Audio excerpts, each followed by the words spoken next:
She fired him at 9:04 in the morning for being 4 minutes late. 4 minutes, in front of the whole lobby. She did not ask why, because she had decided years ago that the reasons people are late are just excuses wearing nicer clothes. By 3 o'clock that same afternoon, Vivian Pierce would be sitting at the head of her own glass conference table, watching the man she'd thrown out that morning hold a pen over the one document that decided whether her company survived the year. Because the quiet maintenance worker she had humiliated, the one who swept her floors and wound the old lobby clock by hand, was the man who owned the building she was begging to stay in. She had spent her entire life making sure she would never again be the powerless one standing in front of a landlord. And the universe, it turned out, had a sense of humor about that. Wherever you're watching from, stay with this one. It doesn't go the way you think. There is a kind of person who treats time like a moral test, and Vivian Pierce was the purest example of the species anyone who worked for her had ever met. She arrived at the Aldine Group's offices at 5:40 every morning, an hour and 20 minutes before the building's official open, because she liked the elevators empty and the floor silent and the city below still deciding whether to wake up. She answered every email within the hour, weekends included. She had not taken a true vacation in 9 years. She kept a small brass clock on her desk that ran exactly 4 minutes fast on purpose, because she had read somewhere in her 20s that a person who is never quite on time is a person who is quietly always behind, and she had decided then and there that she would die before she was ever behind again. People who knew her only from the magazine profiles thought the punctuality was discipline. It was not discipline. It was fear wearing disciplined suit. Vivian was 46. She ran a company of about 900 people that designed and manufactured high-end home and office products. The kind of beautiful, expensive, quietly engineered objects that ended up in design awards and in the apartments of people who cared about that sort of thing. She had built it from a single rented studio and a line of credit she'd signed for with her hands shaking. In 18 years, she had grown it into something that took up 11 floors of one of the better towers downtown, a 1920s building called the Hartwell, with a limestone face and a vaulted marble lobby, and at the center of that lobby, an enormous antique clock. A real E. Howard & Co. movement, brass and glass, nearly a century old, that kept perfect time and chimed the hours in a low, golden tone you could feel in your chest if you were standing close. She passed that clock 4 times a day and had never once really looked at it. To understand Vivian Pierce, to understand why a 4-minute lateness could make her do what she did, you have to go back to a girl, 10 years old, standing in a hallway that smelled like other people's cooking, watching her mother beg. The apartment was a 3rd-floor walk-up in a building that no longer exists.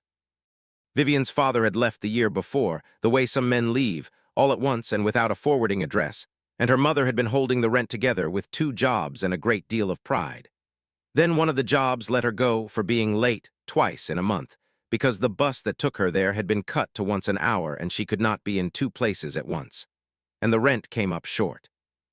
And the landlord, a heavy-set man named Mr. Dolan who wore a gold ring and chewed a toothpick and was not, Vivian would later understand, even a cruel man by the standards of cruel men, stood in the doorway of their apartment with a paper in his hand and said, not unkindly, that he was sorry but business was business, and that they had until the end of the week. Vivian remembered the exact angle of her mother's neck, the way it bent. Her mother, who sang in the kitchen, who could make $1 feed 3 people, who had never bent her neck to anyone in front of her daughter before, folded herself small in that doorway and asked a man chewing a toothpick for more time, and the man said no, and that was that. They moved twice more before Vivian finished high school. She learned in those years the precise feeling of being the family whose furniture sits on a curb. She learned that the people with the keys decide, and the people without them ask. And somewhere in there, a 10-year-old made a vow with the total seriousness only a 10-year-old can manage, the kind of vow that organizes an entire life without the person ever quite remembering they made it. I will be the one with the keys. I will never bend my neck in a doorway again, and I will never ever be late. She had kept the vow. She had kept it so well that she had built a company around it, and a personality around the company, and a fortress around the personality, and somewhere in all that keeping she had become a woman who could fire a man for 4 minutes without asking his name. The morning it happened, she was under more pressure than she had been in a decade, though almost no one knew it. The Aldine Group was, beneath its handsome surface, in trouble. A bet on a new manufacturing line had gone long and gone over, the way bets do, and the company needed an infusion of capital to bridge to the spring, and Vivian had spent 4 exhausting months courting exactly the right investor. A quiet, conservative, deeply respected institutional fund whose lead partner, a man named Arthur Sandoval, did not invest in companies so much as in the people running them. He was old-fashioned. He believed you could tell everything about a business by walking its halls. And he was coming that very morning at 9 o'clock to walk the Hartwell, to see the headquarters, to feel whether the thing was solid, before his committee voted that afternoon on whether to wire the money that would keep 900 people employed. Vivian had done her homework on Arthur Sandoval the way she did her homework on everyone, which was completely. He was 71.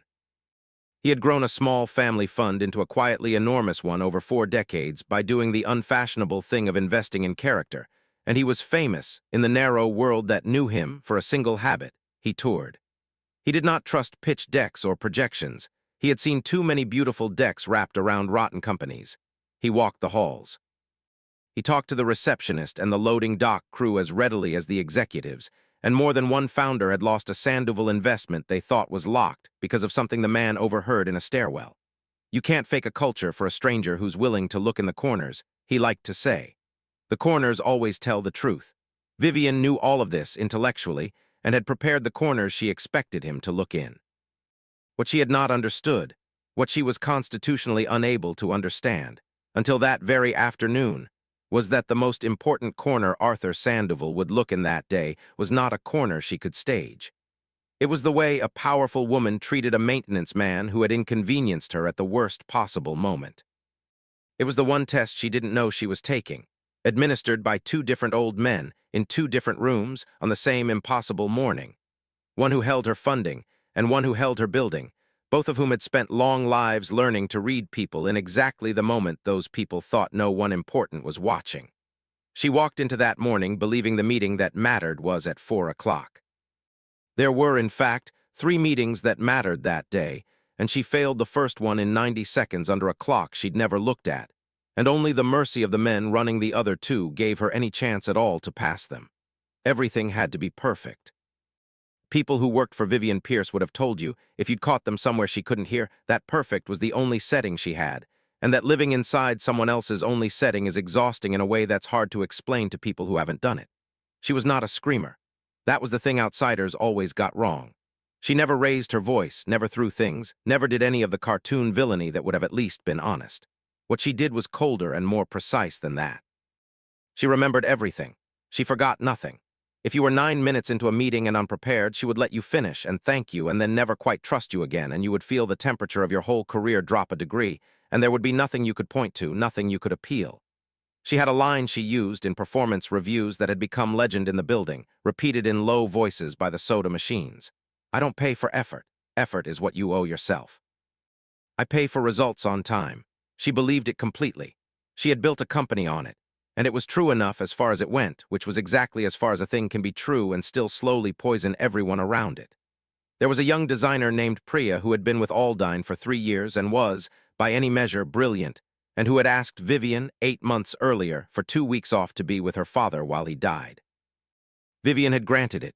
She was not a monster, whatever the soda machine whispers said, but she had granted it with a small, fractional coolness, a sense conveyed without a single explicit word that the timing was unfortunate, that a truly committed person finds a way, and Priya had come back from burying her father and felt ever after that she was no longer quite on the inside of things, and had begun, quietly, to look for other work. Vivian did not know any of this. Vivian would have been genuinely surprised by it.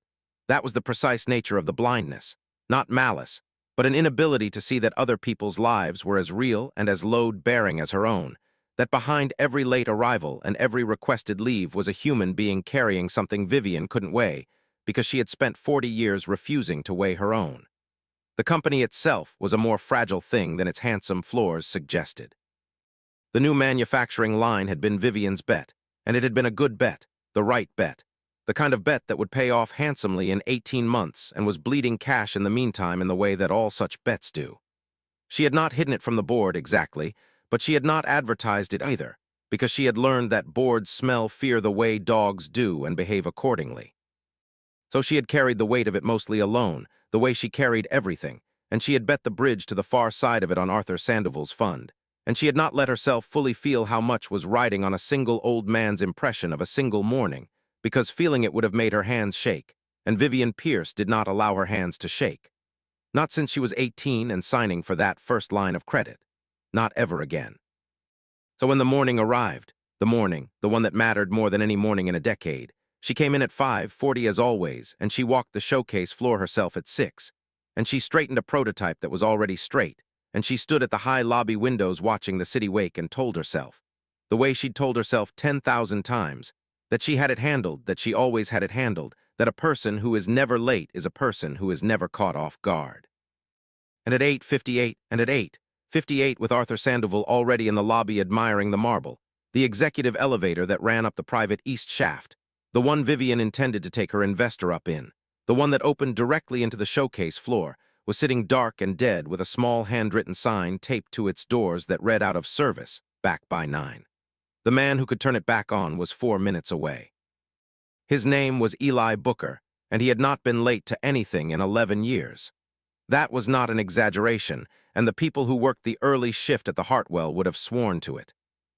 Eli was the building's day engineer, its handyman, its fixer, the man who knew where every valve and breaker and shutoff in the old tower lived, who could coax the temperamental 1920s steam system through a cold snap and talk the freight elevator out of its moods and replace a ballast or a washer or a cracked marble tile before most of the tenants knew anything was wrong.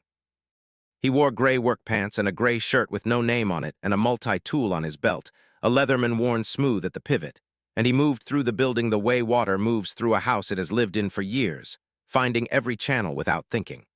He arrived every morning at 5:30, and the first thing he did every single day before the coffee, before the work orders, before anything, was wind the clock. The great E. Howard movement in the lobby was a weight-driven mechanism, and it needed winding, and somewhere along the years the task had become his and his alone. He had a key for it, a long brass crank, and at 5:45 each morning he would climb the short ladder behind the access panel and wind the weights up, slow and even, and check the beat, and set it dead on against the atomic time on his phone and close the panel, and that was the day begun. He had never missed it. Tenants who came in early had learned to set their watches by the fact that if Eli was at the clock, it was 5:45 and the world was on schedule. He had a daughter named Wren. Wren was 9, and she was the entire weather system of Eli's life. She had been born profoundly deaf in both ears, and she wore 2 hearing aids, small phonak devices in a shade of teal she had chosen herself over his suggestion of something more discreet. Because, as she had informed him at the age of 6, if people are going to look, I want them to look at something good. She and Eli spoke 2 languages at once, all the time, voice and sign braided together, and his hands had learned her language the way they learned everything, by patient repetition until it lived in the muscle. The 2 of them had a whole private vocabulary of signs that were theirs alone, a thumb pressed to the chin that meant real butter, not the spray, and a flat hand tipped sideways that meant the freight elevator is doing the thing again, and a particular squeeze, 3 quick pulses of the hand, that they used in crowded places, and that meant simply, I'm here, I've got you, you're okay. Their mornings had a shape, and the shape was sacred because it was the one thing grief had not been allowed to take. Eli woke Wren at 6:15 by turning the bedroom light on and off twice. Their doorbell, their alarm, their whole audible world translated into something she could see, and she would surface from sleep scowling and magnificent, and he would make the breakfast she approved of, which had strict rules. Eggs, yes. Toast with real butter, never the spray, a position on which she was immovable and on which he secretly agreed. Then the hearing aids, which she put in herself now, had since she was 7, with the brisk competence of someone managing her own equipment, checking the little batteries, tapping each one to confirm the world had switched on. And then the drive to school, during which she narrated everything, because Wren had opinions on everything, delivered in the braided voice and sign that was the native language of their small 2-person country. He had learned her language the way he learned every difficult thing, by refusing to be bad at it, by drilling the signs at night after she was asleep until his big, careful hands could move the way hers did. The specialists, early on, had gently suggested he might rely more on her aids and her speech, that he didn't strictly need to become fluent. He had looked at them as if they'd suggested he might rely on his daughter strictly learning to limp. He was going to meet her in her own country. That was not negotiable. Nothing about Wren was negotiable. She was the fixed point around which his entire reorganized life turned, the reason the clock got wound at 5:45 instead of 9, The reason a man who used to fly to 3 cities in a week now structured his existence around a school bell in one small town. She did not know he owned the building. She knew Dad worked there, and that Dad could fix anything, and that the lobby had the biggest clock she'd ever seen, and her father was the only one allowed to wind it, which she considered roughly equivalent to her father being the only one allowed to wind the moon. She liked to come on early release days and do her homework in the basement office and visit the clock. She had named the 2 cleaning cartwheels that squeaked. She belonged to the Hartwell the way a child belongs to a grandparent's house, completely and without understanding the deed. And Eli had decided long ago that he would tell her the truth about Larkspur when she was old enough to understand that the man who swept the lobby and the man who owned it could be were the same man, and that there was no contradiction in it, only a choice about what a life is for. Wren's mother, Grace, was the reason Eli wound a clock for a living instead of doing the thing he used to do. Because Eli Booker had not always carried a multi-tool. There had been another life, and in that life he and Grace had built things, actual buildings, the 2 of them, he on the construction and ownership side, and she, an architect, on the side that made the buildings worth standing in. They had been good at it. They had been, for about 6 years, on the kind of trajectory that gets written up. And the Hartwell, the very building Vivian Pierce ran 11 floors of, had been their first real love. A beautiful, neglected 1920s bones of a thing that they had bought together when it was half empty and water-stained, and restored, slowly, lovingly, marble tile by marble tile, with Grace drawing and redrawing the lobby until it was exactly right, until the light came through the high windows and hit the limestone the way she'd imagined it would. She had drawn one last thing for the building and never seen it built, a rooftop garden, a green refuge 9 floors above the street, for the people who worked inside to step out into the sky. The drawings were still rolled in a cardboard tube in the basement office. Eli had not unrolled them since the day she died. Grace had gotten sick the same winter the rooftop drawings were finished. It went fast, the way it sometimes does, and it was merciless. And at the end of it, Eli was a man with a half-grown company, a portfolio of buildings, a 1-year-old daughter who would never hear his voice the ordinary way, and a grief so total it had a sound, a high constant tone behind everything, like the building's old transformers humming in the walls. So he made a decision that everyone in his old world thought was a breakdown, and that he understood to be the sanest thing he ever did. He sold off almost everything, the company, the other buildings, the whole machinery of that life that ran on travel and risk and being available to everyone at every hour. Everyone, that is, except a 1-year-old who needed him to be available to exactly one person. He kept one building. He kept the Hartwell. He could not bring himself to sell the thing Grace had drawn with her own hands, the place where the light still fell the way she'd planned it. He put it inside a quiet holding company, a single-purpose entity with a name that meant nothing to anyone, Larkspur Property Holdings, after Grace's middle name, which had been Lark, and he leased its floors out through a management firm, and the rent from it, modest as buildings go, was enough with care to raise a daughter. And then he did the thing nobody understood. He took a job in his own building, as the engineer. He could have hired someone. He could have sat in a house and lived off the rents and never picked up a wrench again. But he could not stand the house, with its grief humming in the walls, and he could not stand the idea of the building Grace drew being tended by someone who didn't love it. And most of all, he had discovered something about himself in the wreckage. That he was a man who needed to be useful with his hands, in one place, on a schedule that ended in time to be at the school door when the bell rang. Owning the Hartwell from a distance gave him money. Tending it up close gave him a reason to get up before the sun. So nobody knew. The management company knew Larkspur was the owner. They had never met the man behind it because he'd arranged it that way, and the lone human being who'd ever signed for Larkspur was a lawyer. The tenants knew Eli, the engineer. And the 2 facts had never once been put in the same sentence by anyone but Eli himself, who carried them both quietly up and down the building every day, the owner pretending to be the help, watching from the closest possible distance, how the people who leased his late wife's lobby treated the man they thought was nobody. He had been watching the Aldine group for a while. Their lease was up at the end of the year. They wanted to renew and expand. They wanted 3 more floors, and the deal had landed on Larkspur's desk, which was to say on Eli's, and he had not decided. He'd heard things about the company's culture, contradictory things, and he had a rule he'd never told anyone, a rule that came straight out of Grace, who used to say you could learn everything you needed to know about how a person would treat you when you were powerful by watching how they treated the people they thought were powerless. Watch how they treat the night crew, Grace used to say. That's the real person. Everything else is a performance for someone who matters. So Eli was watching. He had not made up his mind about whether to let the Aldine group stay. And then came the one morning in 11 years that Eli Booker was late. Wren had an audiology appointment at 7:15 in the morning, 2 towns over, at the only clinic that did her specialized mapping and the only slot the clinic had for 6 weeks. Her left hearing aid had been cutting out, a thing that happened occasionally as a child's ears grow and the fit drifts. And to a hearing person it might have sounded like a minor inconvenience, but to Wren it was half the world going staticky and unreliable. And to Eli it was non-negotiable. The way his daughter's access to the world was always non-negotiable. He had the early appointment. He had arranged everything around it.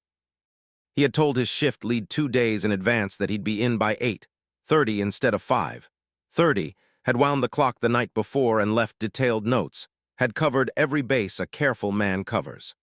What he had not been able to arrange was the tanker truck that jackknifed on the interstate at 8:05 and turned a 30-minute drive into a parking lot.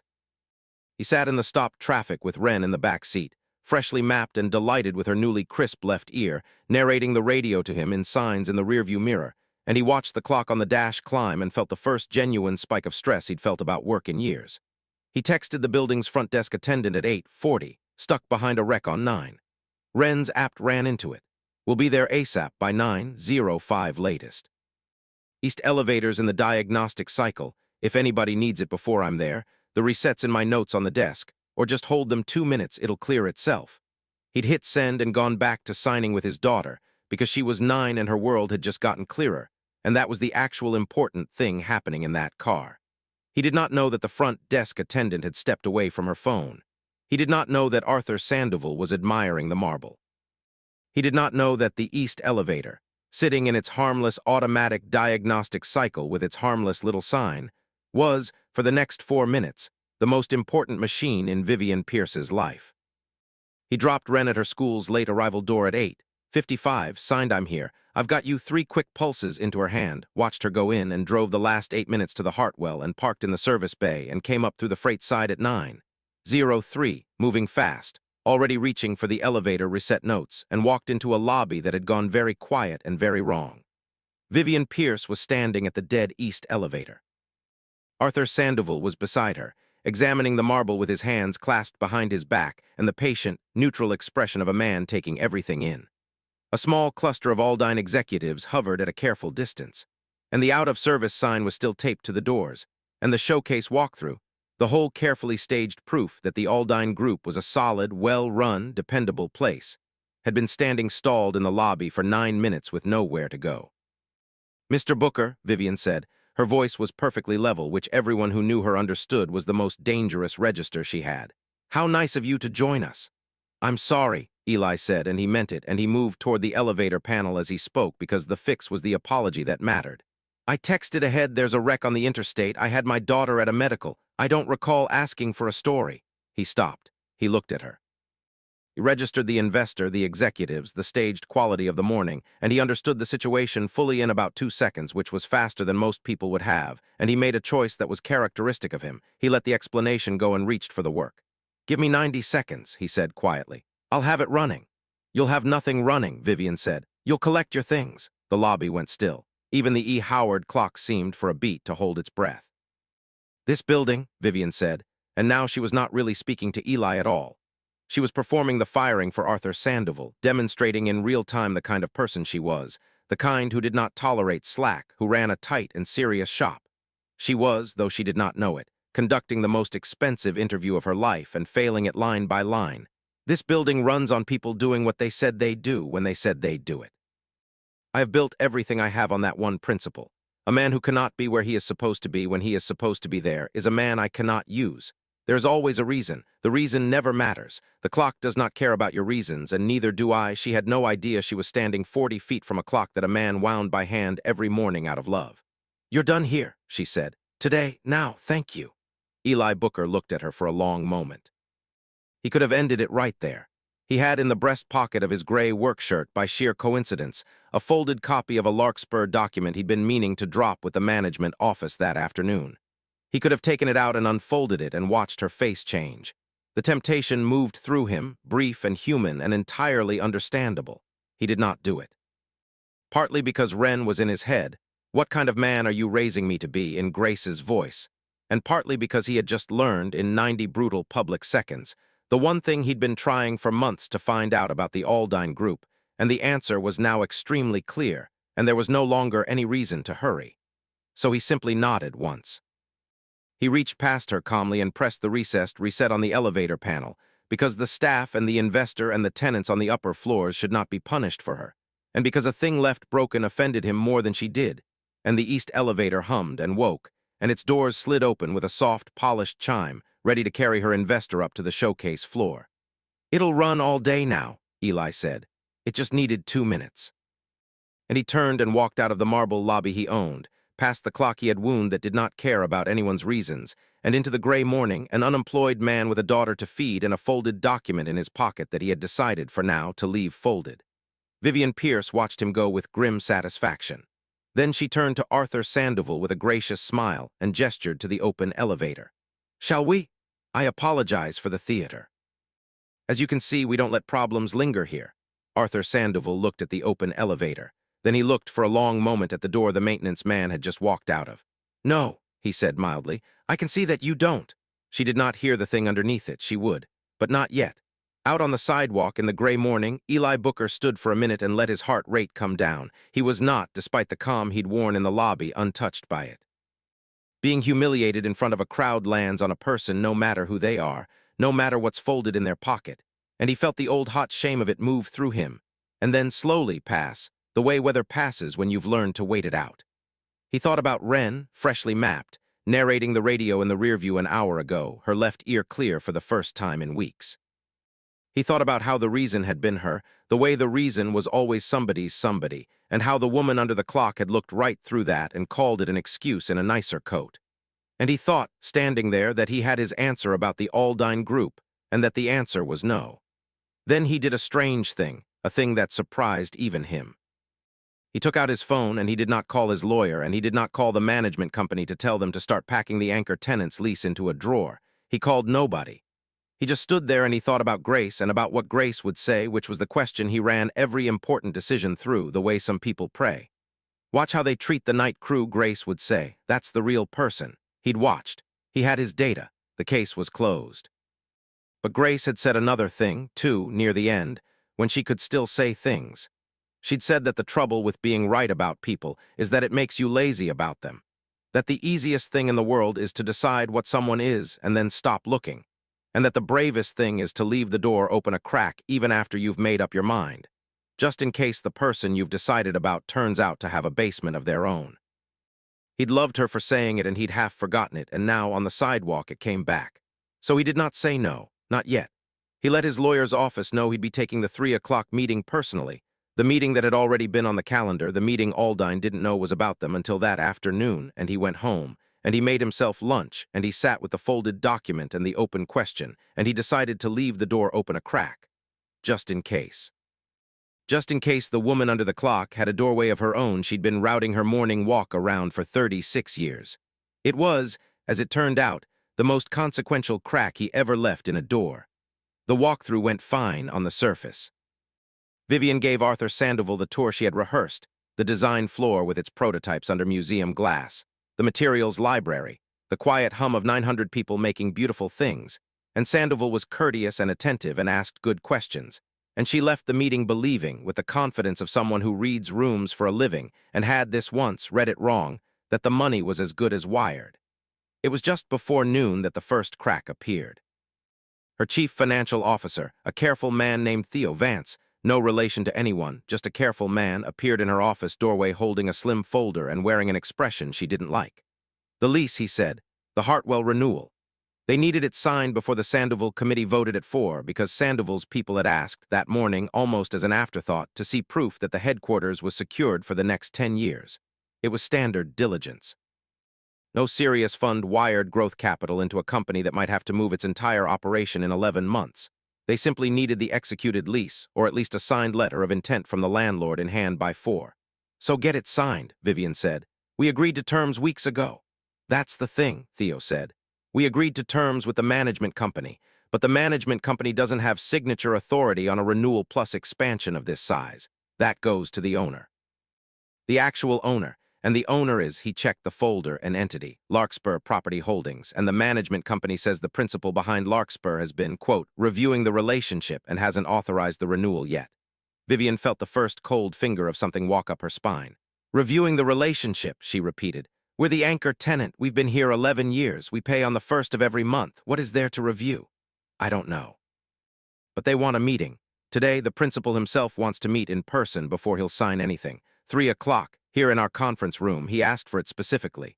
Theo paused. It's strange, Vivian. In 11 years, no one has ever met this person. The lawyer signs everything. And now, the one day we're against a wall, the owner suddenly wants to look us in the eye. Vivian did the thing she always did when a wall appeared, which was to attack it from 6 directions at once. She had her assistant call the management company and demand to speak with someone who could simply sign the renewal and be done with it.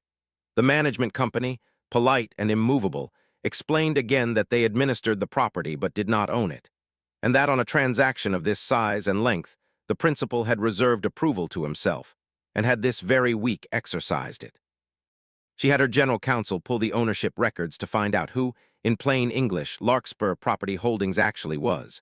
The records led, as such records do, to a registered agent, and the registered agent led to a lawyer. And the lawyer, when finally reached, said only that his client preferred to handle this matter personally and would be present at 3 o'clock, and would say nothing further, and was sorry he couldn't be more helpful in the tone of a man who was not sorry at all. This is insane, Vivian said, pacing the long wall of windows in her office while Theo stood holding the slim folder. 11 years. We are the most reliable tenant this building has ever had, who hides behind an LLC and a lawyer for 11 years and then materializes in person on the single worst possible day to make me jump through a hoop. It's a power move. That's all this is. Somebody finally figured out they've got leverage on me and they want to watch me squirm before they cash it. Maybe, Theo said carefully. He had worked for her for 9 years and had learned the narrow channel in which it was safe to disagree. Or maybe it's not about leverage at all. Maybe the owner just wants to meet the person he's signing a 10-year deal with. People do that, Vivian. Outside this building, people meet each other and decide if they want to be in business for a decade. It's not always a move. Everything is a move, Vivian said, and she said it with such flat certainty that Theo simply nodded and let it go, and filed away, privately, the observation that his boss had just told him a true thing about herself without realizing it. To a person for whom everything is a move, mercy is unimaginable, because mercy is the one thing that isn't a move. The one thing you cannot fit into a strategy. Because the moment you do it for advantage, it stops being mercy and becomes a move, and the person on the receiving end can always tell the difference. She would learn that too before the day was out. But at noon, she only knew that a stranger held the thing she needed and would not simply hand it over. And the not handing over felt, to a woman who had been the one with the keys for so long she'd forgotten the doorway entirely, like a personal insult, like a toothpick chewed slow in a doorway, though she did not make that connection. Could not have made it, because the doorway was the one room in herself she had spent 40 years routing her morning walk around. Fine, she said again. 3 o'clock. I'll handle it, I always handle it. She should have heard it then. The shape of it was already there if she'd been the kind of person who could see a thing coming that she didn't want to see. But Vivian Pierce had spent her whole life being the one with the keys, and a part of her simply could not conceive of a configuration of the universe in which she was once again the one who had to ask. Fine, she said. 3 o'clock. I'll charm him. I charm landlords for a living. She spent the next 3 hours doing what she did best, which was preparing to win a room. She had her team pull the full tenancy history, 11 years of on-time payments, the improvements Aldine had funded, the prestige the company's name brought to the building's marketing. She rehearsed the case. She was, by 2 o'clock, completely confident because the math was overwhelming. She was a perfect tenant. The expansion was good for the owner, and no rational property holder turned down a decade of guaranteed rent from a company like hers. She had forgotten, the way the powerful forget, that not everyone is playing the game she was playing. She was assembling a case about money. She was about to walk into a meeting about something else entirely, with a man who had already gotten the only piece of information he'd come for that morning in his own lobby for free. At 2:30, a second crack appeared, and this one she felt. A note came up from the front desk. The attendant, mortified, finally checking the phone she'd left at her station that morning, had found a text from 8:40 a.m. She forwarded it up the chain because she didn't know what else to do with it, and it landed, eventually, on Vivian's screen. It was Eli's text, stuck behind a wreck on 9. Wren's apt ran into it. East elevators in the diagnostic cycle. If anybody needs it before I'm there, the resets in my notes on the desk, or just hold them 2 minutes, it'll clear itself. Vivian read it twice. He had told them. He had told them before 9 o'clock exactly what was wrong, exactly how to fix it, and exactly when he'd arrive. And he had been 4 minutes off his own estimate, 4 minutes, because a tanker truck had jackknifed on the interstate while he was bringing his deaf daughter home from a medical appointment. The elevator had not even been broken. It had been in a routine cycle that would have cleared itself. He had told them to just hold the investor for 2 minutes. And she had fired him in front of everyone and told him the reason never mattered. For a moment, just a moment, something moved in Vivian Pierce that she did not have a name for because she had not felt it in so long. It felt like the floor of an elevator dropping. It felt distantly like a 10-year-old in a hallway watching a neck bend. She pushed it down because she had a meeting at 3 and a company to save and no room in her schedule for the luxury of a conscience. I'll have HR send him a generous severance, she thought, and filed the man away and stood up to go win the most important meeting of her year. At 2:55, she walked into the glass conference room with her folder of overwhelming arguments and her best people behind her, and the city spread out behind the windows, and she took her seat at the head of the table to wait for the mysterious owner of Larkspur Property Holdings to arrive. 3:00 exactly, not a minute early, not a minute late, the punctuality landing on her like a private joke she didn't yet understand. The conference room door opened. And Eli Booker walked in. He had changed his shirt, that was all.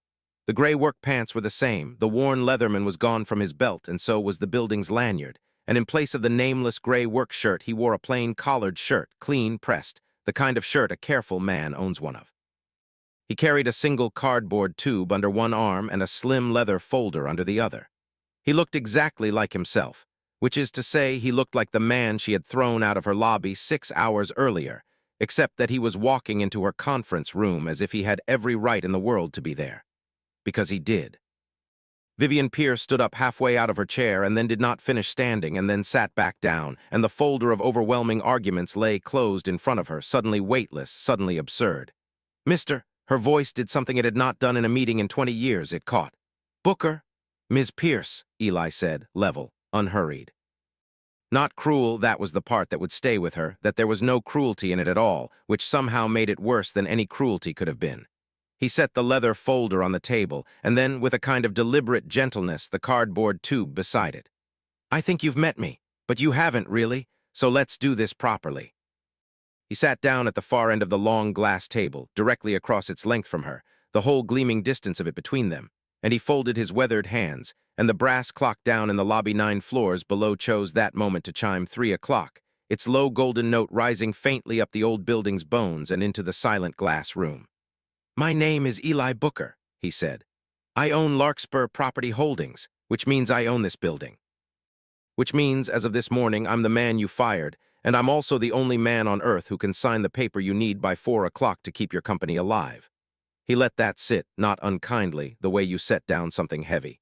So, I think you and I should talk about time, Ms. Pierce, and about the reasons that never matter. She asked everyone else to leave. She did it quietly with a small gesture, and her people filed out looking back over their shoulders, and Theo Vance was the last through the door, and he caught her eye as he went, and there was something in his look that was almost pity, which she would remember later as the moment she understood the floor was truly gone from under her. Then it was just the two of them, the long glass table between them, the city behind the windows going about its afternoon. You let me fire you, Vivian said. It was the first thing out of her, and it came out almost as an accusation, which she heard the instant she said it and could not take back. This morning, in the lobby, you stood there and let me you had this in your pocket the whole time, didn't you? It was not really a question. I did, Eli said. Why? He considered the question seriously, the way he considered everything. Because firing me was the truest thing you could have shown me, he said. And I'd been trying to find out the truth about your company for months. You handed it to me in 90 seconds for free in front of an audience. If I'd stopped you, if I'd taken this out of my pocket and watched you scramble to take it back, I'd never have known what you actually are.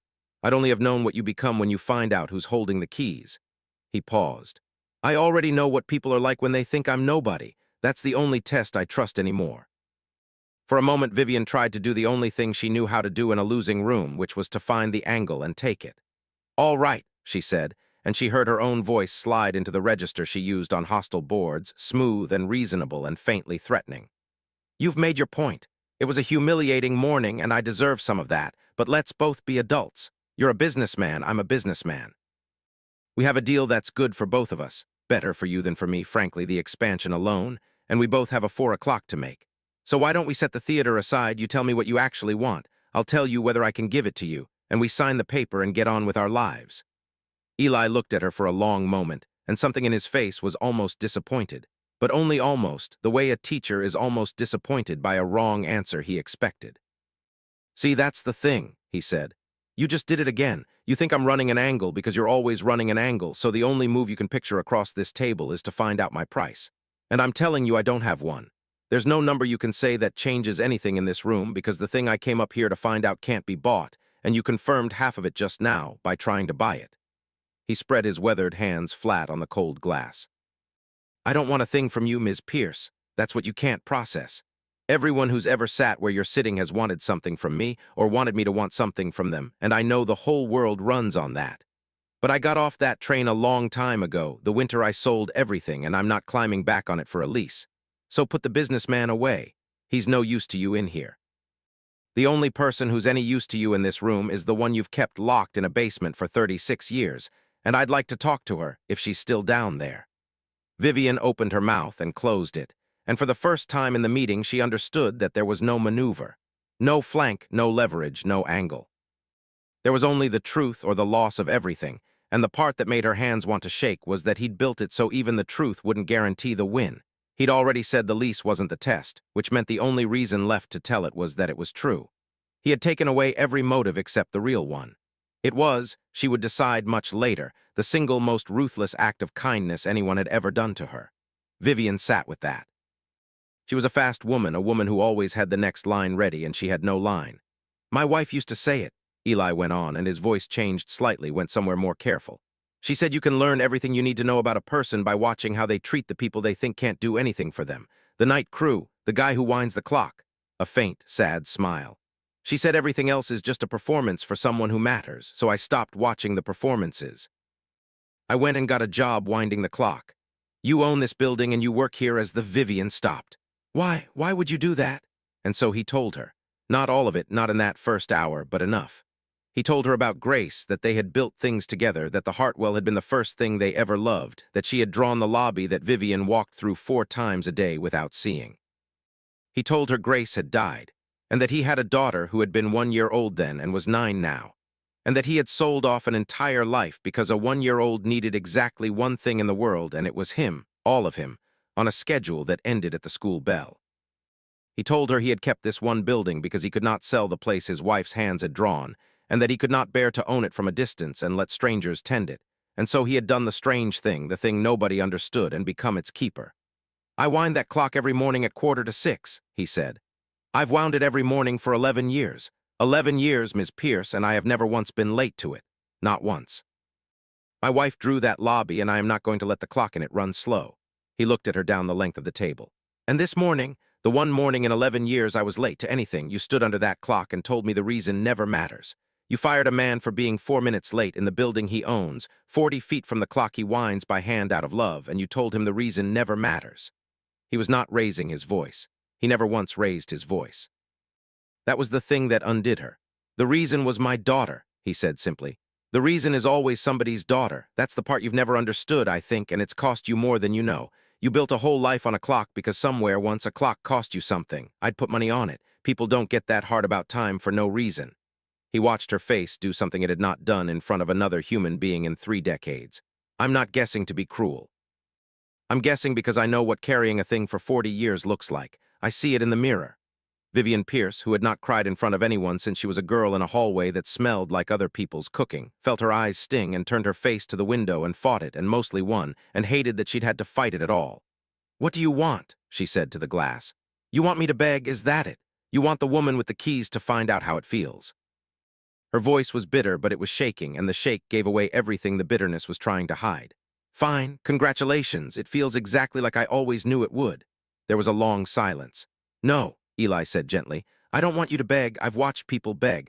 Somebody I loved had to beg once a long time ago, and I would not wish the watching of it on anyone, let alone the doing. He leaned forward, his weathered hands flat on the cold glass.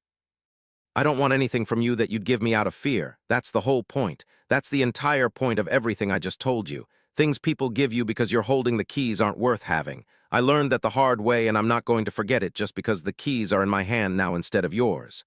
She turned back from the window. Then what? She said. What is this? Why am I sitting here?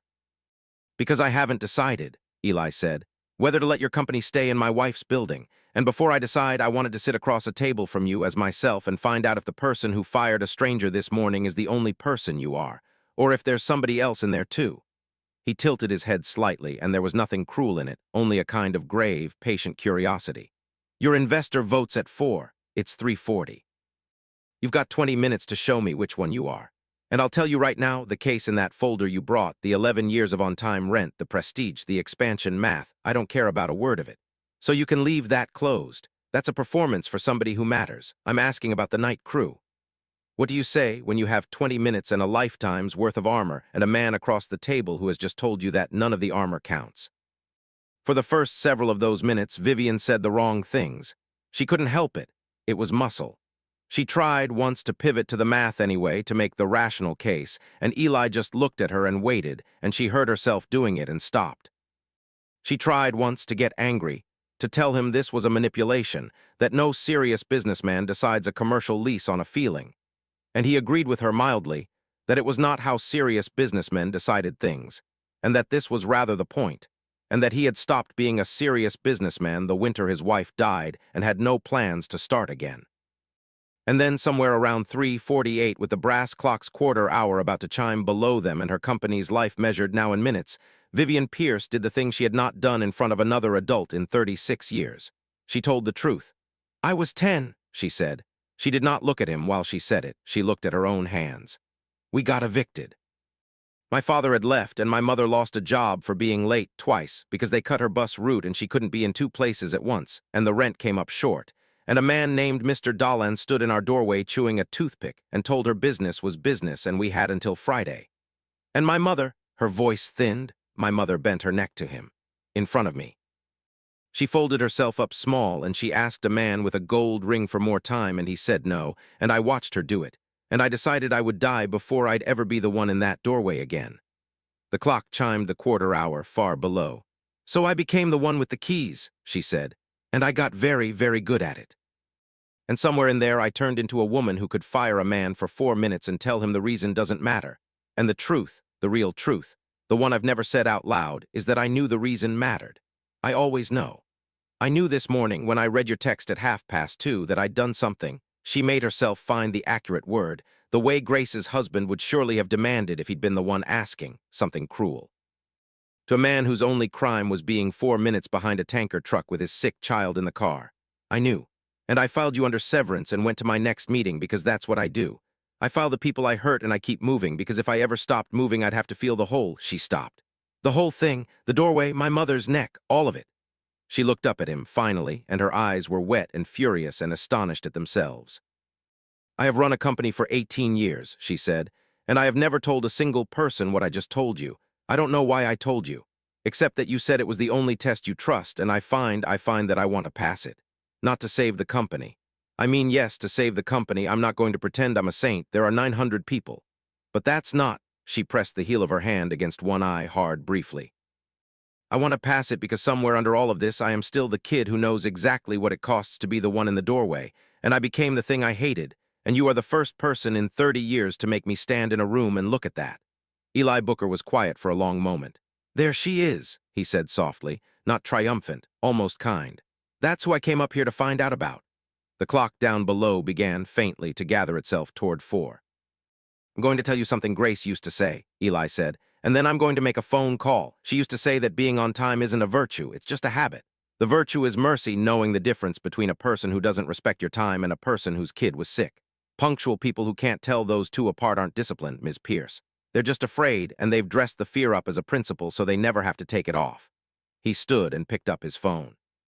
You've spent your whole life being on time. I think it's about time you learn to be merciful to other people. And if you'll take one piece of advice from your landlord to a 10-year-old in a hallway who's been waiting 36 years for you to tell her it wasn't her fault. He stepped to the window and made his call. It was brief. She heard only his side of it, yes. The Larkspur renewal. Aldine Group full expansion, the 3 additional floors, 10-year term on the agreed economics.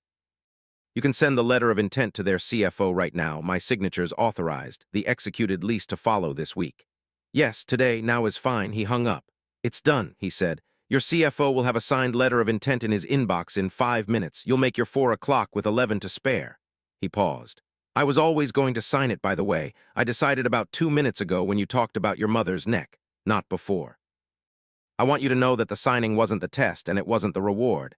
The truth was the test. The lease is just a lease. Vivian stared at him. You signed before she started, and then understood, and the understanding rearranged something fundamental in her. He had given her the thing she needed after she'd stopped performing for it, not before, so that she could never be sure in the years to come whether she'd told the truth to save the company or simply because it was true.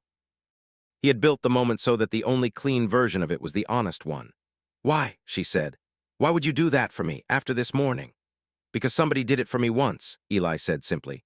When Grace died and I was selling everything and falling apart, a man I barely knew, an old contractor, gruff as a cinder block, sat me down and told me the truth I needed and then helped me anyway before I'd earned it when I was at my absolute worst. He said you don't help people because they deserve it. You help them because you can, and because somebody helped you, and because that's the only thing that's ever actually moved the world an inch in the right direction. He picked up the cardboard tube from the table, and after a moment's hesitation, set it back down again unopened. I'm just passing it along. That's all any of us are doing, the ones who aren't busy chewing a toothpick in a doorway. Vivian sat very still. The phrase landed in her like a stone dropped down a long shaft, and she heard it hit a bottom she didn't know she had. Chewing a toothpick in a doorway. He could not have known. There was no possible way for him to have known about Mr. Dolan, about the gold ring, about the exact image she'd carried for 36 years. She had told no one ever, and she'd only told Eli the bones of the story minutes earlier, no toothpick in it. It was a coincidence, that was all, a turn of phrase. And yet it felt like being seen straight through, and she understood, sitting there, that this was simply what it felt like to be in the presence of someone who had done the work she'd refused to do, that people who have grieved honestly develop a kind of X-ray vision for the grief other people are hiding, and that she had spent her whole life around brilliant people and never once, until this afternoon, been truly seen by one. I don't know how to do this, she said quietly. It came out smaller than anything she'd said in years. Be whatever you're describing, the person who leaves the door open. I've spent 40 years being the other thing. I'm very good at the other thing. I know you don't know how, Eli said, and for the first time there was real warmth in it, the first genuine warmth he'd offered her, and it was almost unbearable. Nobody knows how. You think I knew how the winter Grace died and I was selling everything with a 1-year-old on my hip? I was a wreck. The gruff old contractor didn't help me because I had it figured out. He helped me because I didn't and because somebody has to go first. He stood and gathered his folder and left the cardboard tube where it was for a moment, and then, almost as an afterthought, picked it back up and tucked it under his arm, not ready, not yet. You learn it the way you learn anything real, slowly, badly at first, one thread at a time.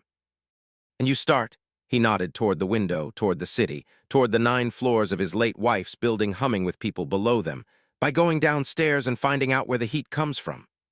The Sandoval Committee voted to fund the Aldine Group at 4 o'clock. With the signed letter of intent in hand and 11 minutes to spare, and 900 people kept their jobs and never knew how close they had come to the curb. But that was, in the end, the least interesting thing that happened, and Vivian knew it even as the congratulatory emails rolled in. Because something had broken open in that glass room that did not close again, and a woman who had spent 36 years keeping the floor of an elevator firmly under her feet had felt it drop, and had survived the drop, and had discovered on the other side of it a strange and unfamiliar thing that she would spend the next year learning the name of. The first thing she did, the next morning before anything else, was find Eli Booker and ask him to come back to work. He laughed at her, actually laughed, the first real laugh she'd gotten out of him, and pointed out, gently, that it was difficult to rehire a man to a job at a building the man owned, and that in any case he had never actually stopped winding the clock. He'd been there at 5:45 that very morning, as he had been for 11 years, fired or not, because the clock did not care about her dramas any more than it cared about anyone's reasons. He had simply assumed he no longer worked for her. You don't, Vivian said.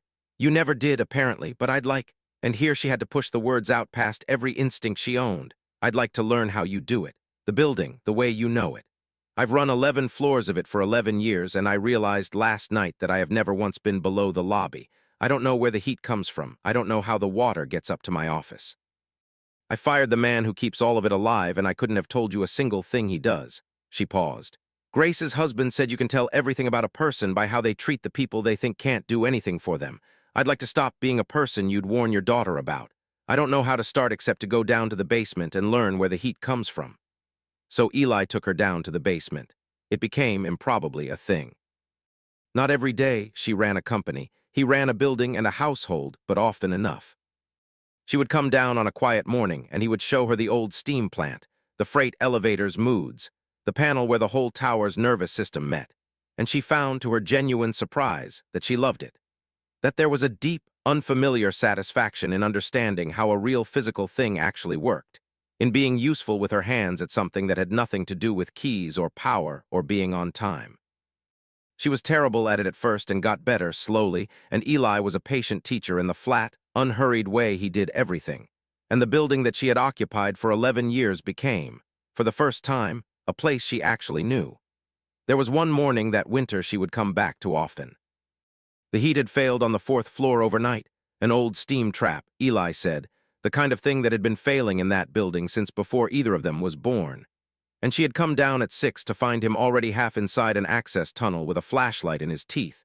And instead of going back up to her glass office, she had taken off her jacket, rolled her sleeves, and asked what she could hold.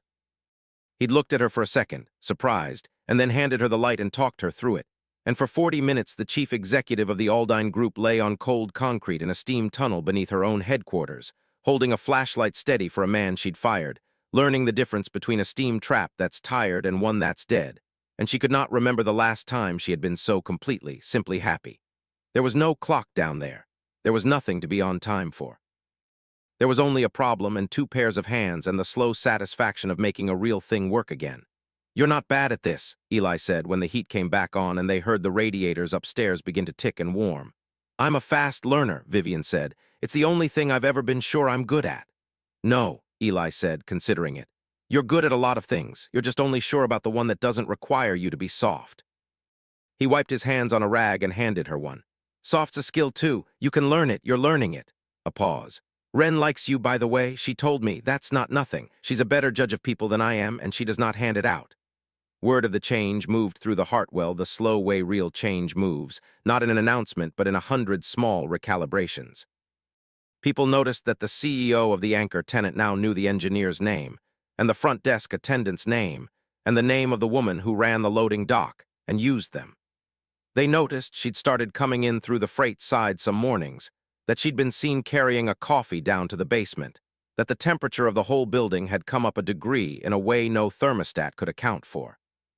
Priya, the brilliant young designer who had buried her father and quietly started looking elsewhere, was called into Vivian's office one afternoon and braced herself for the worst, and instead heard her notoriously cold chief executive say, with visible difficulty, that she had handled Priya's leave badly 8 months ago, that grief was not a scheduling inconvenience, that she was sorry, and that she hoped Priya would stay. And that if she stayed, it would be on terms that treated her like a person and not a line item. Priya stayed. She told the story for years. It became a different kind of soda machine legend. None of it was a move. That was the thing people could feel without being able to name. For the first time in 18 years, the woman with the keys was doing things that bought her nothing, and everyone could tell, the way the night crew can always tell, and the building loved her for it in the quiet, collective way buildings full of people can. And she met Wren. It happened on a Friday, early release at the school, and no sitter, so Wren came to the Hartwell after lunch and did her homework at the desk in the basement office. Exactly the way, 2 states and 1 story away. Another single father's child once did her homework in another office. Because this is simply what the children of working parents do in every town, in every age. Vivian came down to learn about the boiler and found a 9-year-old in teal hearing aids sitting cross-legged in the desk chair, looking up at her with the frank, weighing curiosity of a child who has not yet learned to hide what she's thinking. You're the lady who fired my dad, Wren said, out loud and in sign at once, her hands moving alongside the words, matter of fact, no malice in it, just a fact about the universe she was confirming. Vivian, who had charmed senators and stared down activist investors, found herself completely disarmed by a 4th grader. I am, she said. I'm afraid I am. I was wrong to do it. I've apologized to your dad, but I should apologize to you too, because I know being late that morning was about taking care of you, and I made him feel bad for taking care of you, and that was a rotten thing to do. Ren considered this with the seriousness of a small Supreme Court. It was kind of rotten, she agreed. But Dad says everybody does at least one rotten thing, and what counts is whether you do the next thing right. She tilted her head. Did you do the next thing right? I'm trying to, Vivian said. It turns out the next thing is a lot harder than the rotten thing.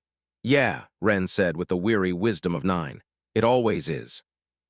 And then, having delivered judgment, she went back to her homework, and somewhere in Vivian's chest a 36-year-old knot loosened by exactly one thread.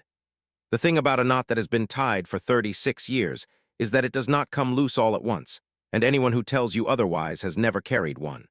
It loosens a thread at a time, and most of the threads come loose in ordinary moments that don't look like anything from the outside.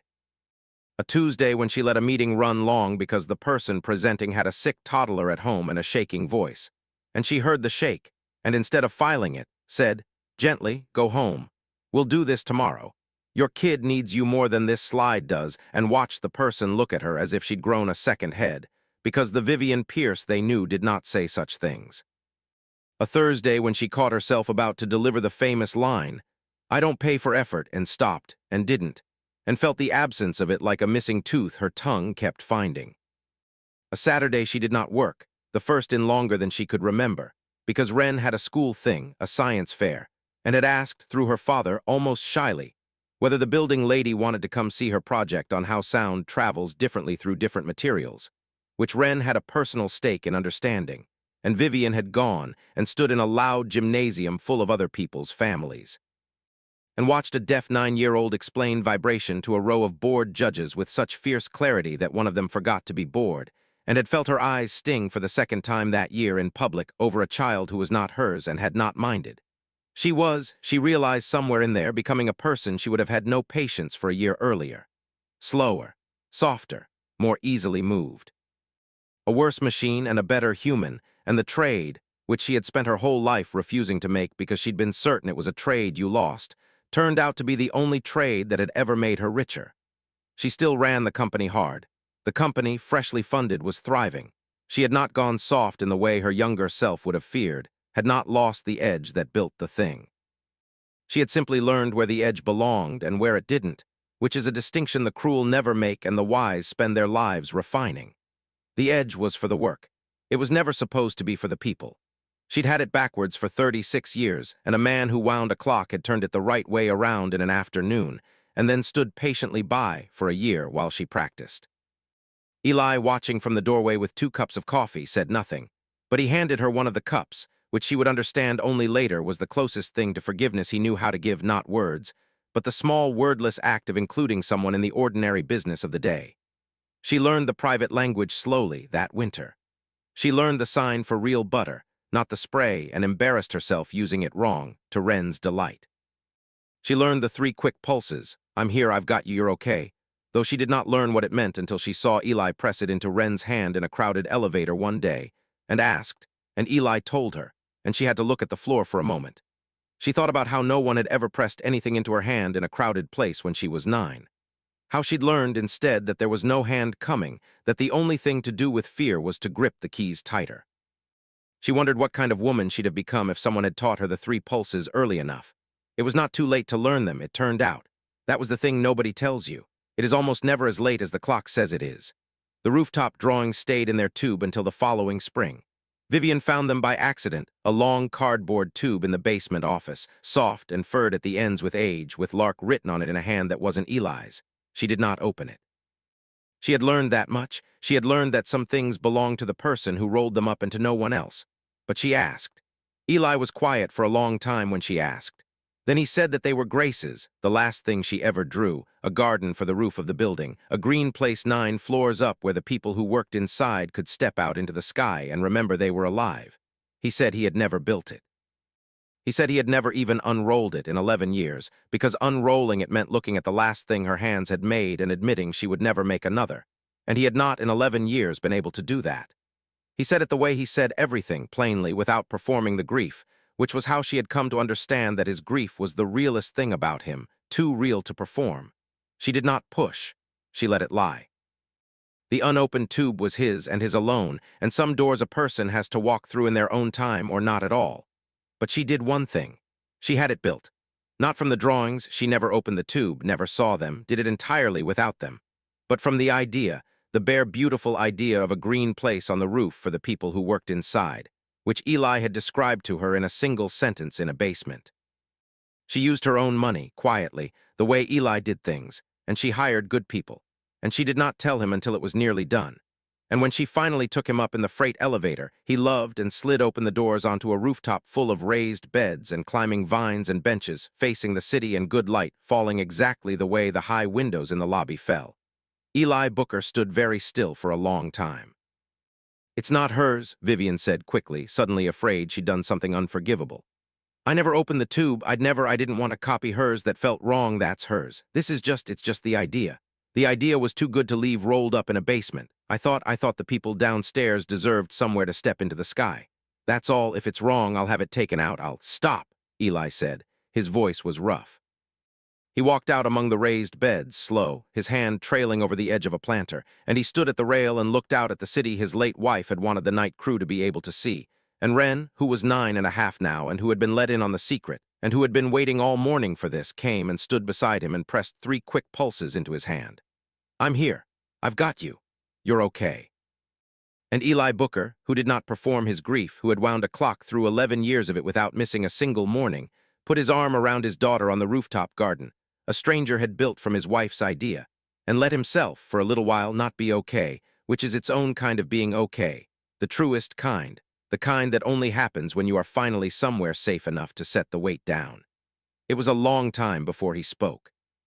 The wind moved through the climbing vines Grace had wanted up there without ever knowing they'd grow.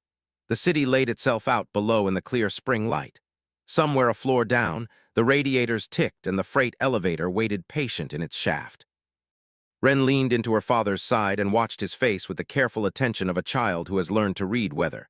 And when she saw that the weather was the good kind of hard, the kind that means something locked is finally opening, she signed something small to him, just for the two of them, and he laughed wetly and signed something back.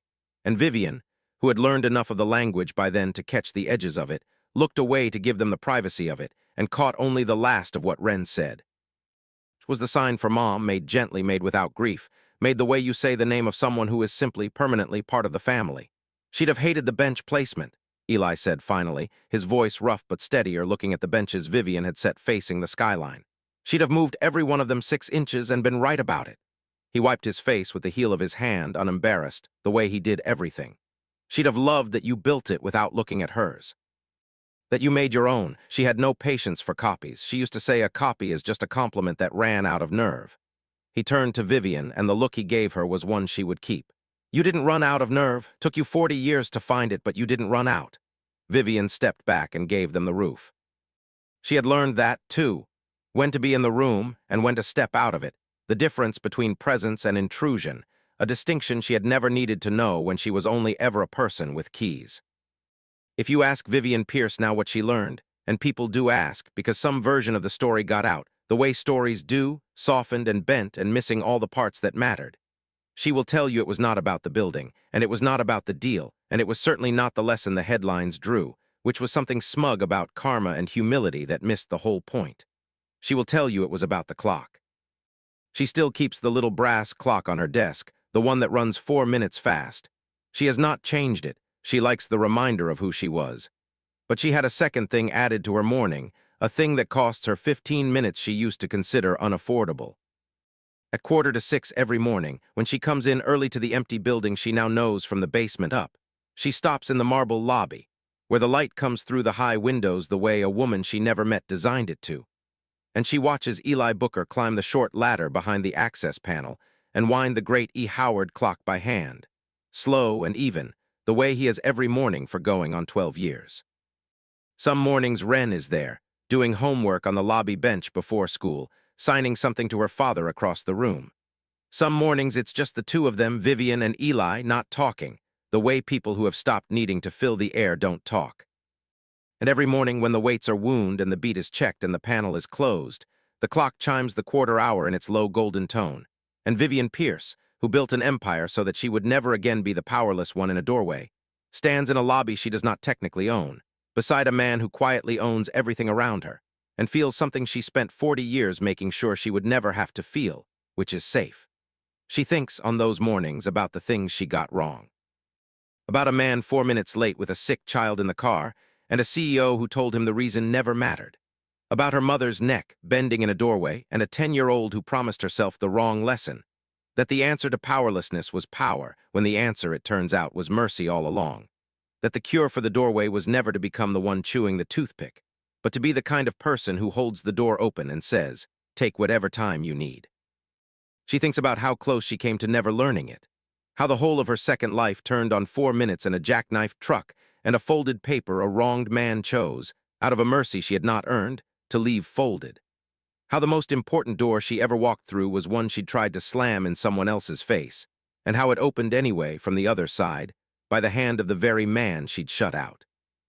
And she thinks about what Eli told her that first afternoon across the long glass table, with her whole company hanging on the next 11 minutes and her whole self hanging on the next 20. Being on time isn't a virtue, it's just a habit. The virtue is mercy. The clock chimes. The light comes through the high windows.